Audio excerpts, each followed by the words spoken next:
How will you handle stress and pressure? Either ignore it and don't consider it. Or on the other way, I am unable to work and don't catch it. What is your greatest strength? I am highly observative and keep the thing within a second. I'm highly observatory. Observatory, yeah. What advice would you like to give someone?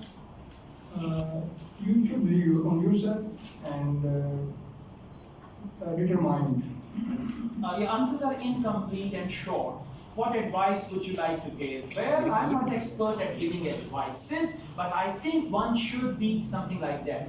What advice would you give to someone? You should get up early in the morning. Something like that. There should be proper wording and sentences around it. Yes. What is your greatest weakness? I am unable to get an emotional situation. You can say I am weak in emotional intelligence. Okay, all right, that's good. Thank you. When will we have the break?